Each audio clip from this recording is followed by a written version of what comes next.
Nas profundezas das densas florestas da América Central, entre a vegetação exuberante e os sons da vida selvagem, erguem-se imponentes estruturas de pedra que desafiam o tempo.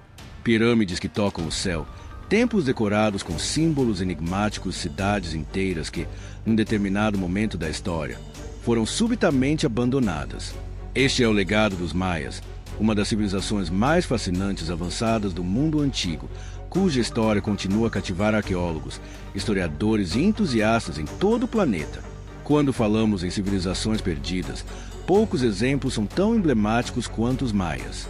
No entanto, um dos maiores equívocos sobre essa extraordinária cultura é a noção de que eles simplesmente desapareceram ou foram extintos misteriosamente. A realidade, como veremos, é muito mais complexa e surpreendente. Os maias desenvolveram um dos sistemas de escrita mais sofisticados do mundo antigo, criaram calendários de precisão impressionante, construíram cidades monumentais sem o uso de tecnologias metálicas ou animais de carga, e produziram avanços matemáticos que incluíam o conceito de 0 séculos antes de sua adoção na Europa. Como uma civilização tão avançada poderia supostamente desaparecer? Preparados para desvendar os mistérios de uma das civilizações mais intrigantes da história humana, vamos embarcar nesta viagem através do tempo e descobrir o que realmente aconteceu com os maias. Mas antes, inscreva-se no canal e ative o sininho. Capítulo 1. A origem e ascensão da civilização maia. A história dos maias começa muito antes do que muitos imaginam, com raízes que remontam ao 3º milênio antes de Cristo. Por volta de 2000 a.C., os primeiros assentamentos permanentes começaram a se estabelecer na região, que hoje compreende o sul do México, Guatemala, Belize, Honduras e El Salvador. Estas comunidades iniciais, ainda modestas em tamanho e complexidade, estabeleceram as fundações do que viria a se tornar uma das civilizações mais sofisticadas das Américas. O período pré-clássico, 2000 a.C. a 250 d.C., marcou os primeiros estágios de desenvolvimento da sociedade maia. Durante esta fase, as comunidades eram predominantemente agrícolas, dependendo do cultivo de milho, feijão e abóbora, a sagrada tríade alimentar mesoamericana. A agricultura não era apenas a base de sua subsistência, mas também começou a moldar sua cosmologia e estrutura social. O milho, em particular, tornou-se mais do que um simples alimento. Era considerado sagrado, e os mitos de criação maias posteriormente relatariam que os deuses formaram os humanos a partir de massa de milho. Não podemos falar da origem maia sem reconhecer a influência dos olmecas, considerados por muitos arqueólogos como a cultura-mãe da Mesoamérica. Entre 1500 e 400 a.C., os olmecas desenvolveram muitos elementos que mais tarde seriam adotados e refinados pelos maias, incluindo sistemas de escrita iniciais, calendários e estilos artísticos. Os maias não copiaram simplesmente estes elementos, mas os transformaram em algo único e extraordinariamente sofisticado. Por volta de 750 a.C., começamos a observar o surgimento dos primeiros centros cerimoniais maias de importância significativa. Sítios como Naqué e El Mirador, na Bacia de Petén, na Guatemala, apresentavam já estruturas monumentais complexas organizações sociais. Em El Mirador, por exemplo, arqueólogos descobriram uma das maiores pirâmides do mundo antigo, o Complexo de Ladanta, cuja base é maior que a da Grande Pirâmide de Gizé, no Egito. À medida que avançamos para o fim do período pré-clássico, vemos a consolidação dos elementos que definiriam a civilização maia clássica. Uma religião complexa com múltiplas divindades, uma elite governante que legitimava seu poder através de conexões com o mundo divino, conhecimentos astronômicos avançados e uma sociedade estratificada com especialização de trabalho. A transição para o período clássico, 250 a 900 d.C., foi marcada por uma expansão sem precedentes de poder, conhecimento e expressão artística. Centros urbanos como Tikal, Palenque, Copán e Calakmul floresceram, abrigando dezenas de milhares de habitantes, tornando-se polos de poder político, religioso e econômico. Foi durante este período que os maias atingiram o ápice de seu refinamento cultural, com avanços significativos em matemática, astronomia, arquitetura e artes. Um fator crucial para entender o desenvolvimento maia é reconhecer que, diferentemente de impérios centralizados como o romano ou chinês, os maias nunca formaram um estado unificado. Em vez disso, organizaram-se em uma rede de cidades-estados independentes, cada uma governada por seu próprio líder dinástico, mas compartilhando uma cultura, religião e visão de mundo comuns, uma diversidade que foi tanto sua força quanto, eventualmente, um fator em seu complexo processo de transformação. Capítulo 2. Geografia e expansão territorial. O território ocupado pelos maias era tão diverso quanto impressionante, estendendo-se por mais de 325 mil quilômetros quadrados através do que hoje conhecemos como Sul do México, Guatemala, Belize, Honduras e El Salvador. Esta vasta região não era homogênea, longe disso. Os maias adaptaram-se a uma variedade de ambientes, desde densas florestas tropicais, planícies aluviais, até regiões montanhosas e áreas costeiras, demonstrando notável engenhosidade em cada ecossistema. Os arqueólogos tradicionalmente dividem o mundo maia em 3 grandes regiões geográficas, cada uma com características distintas que influenciaram o desenvolvimento cultural local: as terras altas, as terras baixas do sul e as terras baixas do norte. O clima mais ameno das terras altas permitiu o cultivo de uma variedade maior de alimentos, incluindo diversas espécies de frutas que não cresciam nas terras mais quentes. As terras baixas do sul consistem principalmente em florestas tropicais densas, com solos ricos mas delicados. Apesar dos desafios impostos pela densa floresta, os maias desenvolveram técnicas agrícolas sofisticadas, incluindo campos elevados em áreas pantanosas, sistemas de irrigação complexos que permitiram sustentar populações densas. As terras baixas do norte, cobrindo a península de Yucatán no México, apresentam um terreno geralmente plano com solo calcário poroso. A região é notavelmente seca, com poucos rios de superfície, mas possui uma rede complexa de cenotes, poços naturais formados pelo colapso de cavernas subterrâneas que dão acesso a águas subterrâneas. Estes cenotes não eram apenas fontes vitais de água, mas também locais sagrados onde os maias realizavam oferendas e rituais.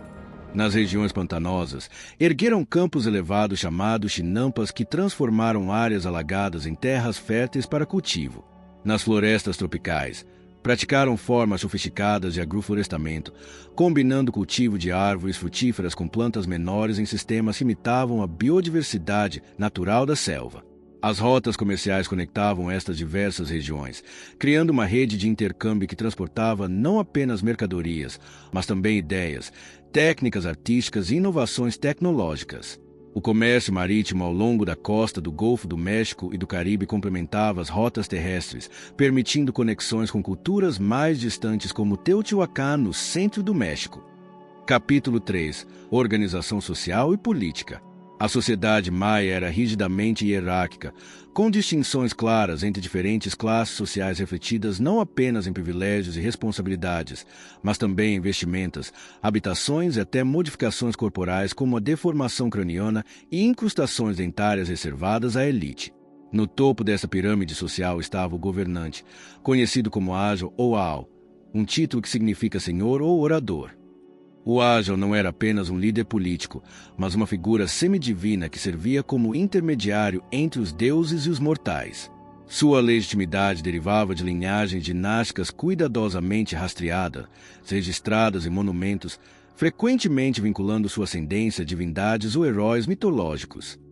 Este grupo administrava assuntos governamentais, liderava expedições militares e ocupava posições religiosas importantes.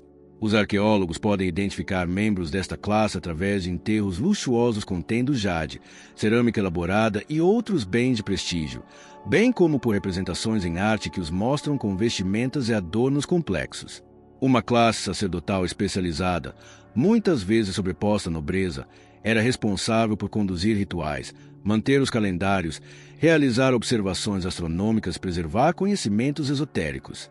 Escribas, astrônomos e artistas formavam uma espécie de classe média-alta, altamente respeitada por suas habilidades especializadas. Mercadores, especialmente aqueles envolvidos no comércio de longa distância de bens de prestígio como jade, obsidiana, sal e plumas exóticas, também ocupavam uma posição social relativamente privilegiada.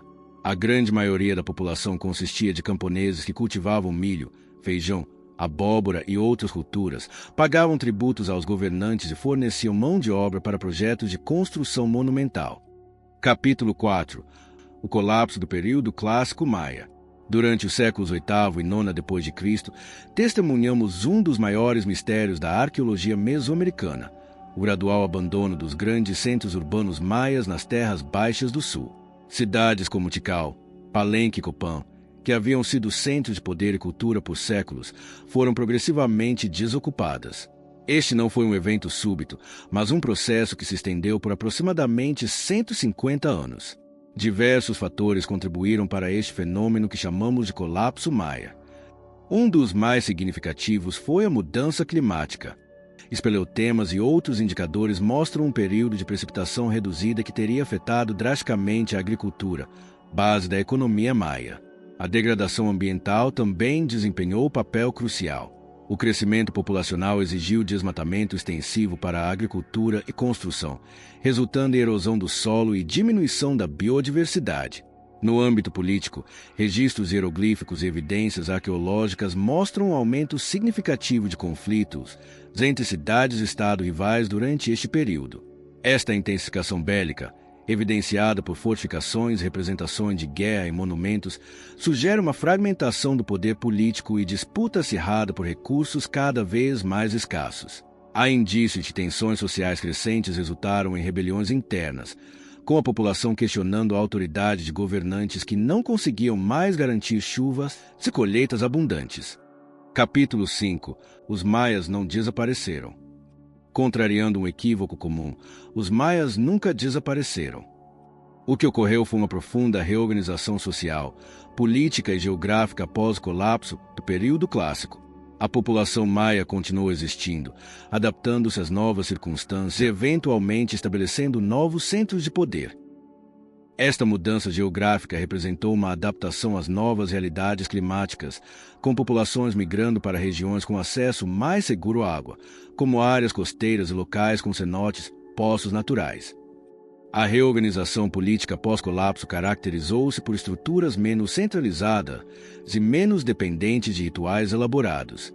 Enquanto os antigos ágios, governantes divinos, exerciam poder quase absoluto durante o período clássico, o período pós-clássico viu o surgimento de conselhos e confederações de cidades, com poder mais distribuído. Apesar destas transformações, houve notável continuidade cultural. Os maias mantiveram seu sistema calendárico, escrita hieroglífica, embora com uso reduzido, práticas religiosas e tradições artísticas. Textos como Popol Vuh, registrado após a conquista espanhola, preservam mitos e histórias que datam de períodos muito anteriores. Capítulo 6. A conquista espanhola e resistência maia. O encontro entre espanhóis e maias começou em 1511, quando sobreviventes de um naufrágio espanhol chegaram à costa de Yucatán.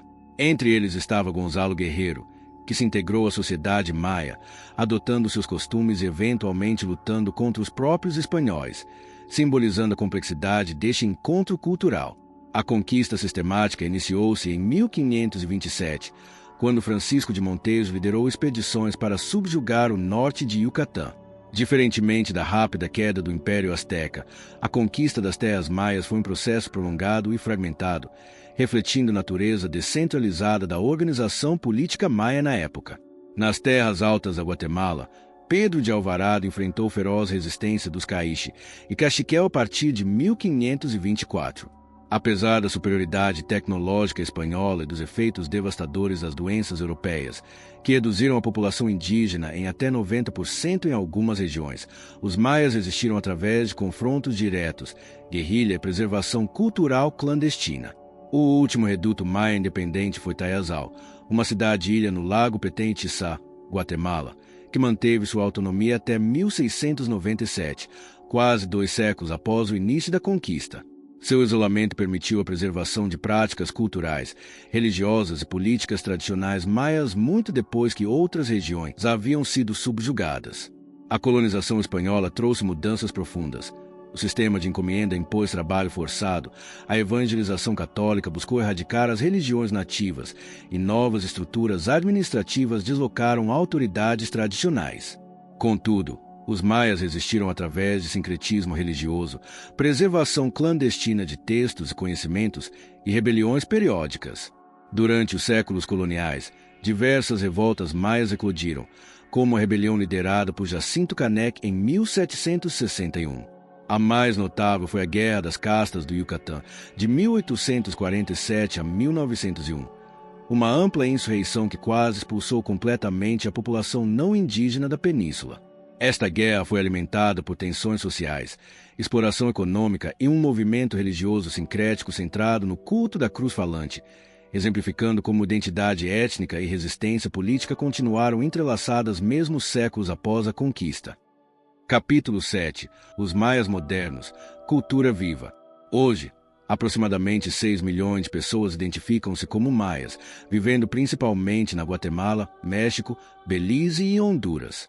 Essa população não representa meros descendentes de uma civilização extinta, mas portadores de uma cultura dinâmica e vibrante que continua a evoluir e adaptar-se ao mundo contemporâneo. A diversidade linguística maia permanece notável, com mais de 30 idiomas diferentes ainda falados cotidianamente. As comunidades maias modernas enfrentam desafios significativos: discriminação étnica, desapropriação territorial, marginalização econômica e impactos ambientais.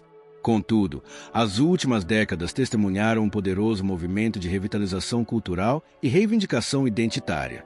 Ao valorizar e respeitar as culturas indígenas contemporâneas, não apenas honramos este legado histórico, mas também reconhecemos que estas perspectivas culturais diversas enriquecem nossa compreensão comum do que significa ser humano e oferecem sabedorias valiosas para enfrentar os desafios globais do século XXI. Se você gostou deste vídeo sobre a fascinante civilização maia, não esqueça de se inscrever no canal para mais conteúdo sobre civilizações antigas e outras curiosidades. Agradeço sua companhia nesta jornada histórica e até o próximo vídeo.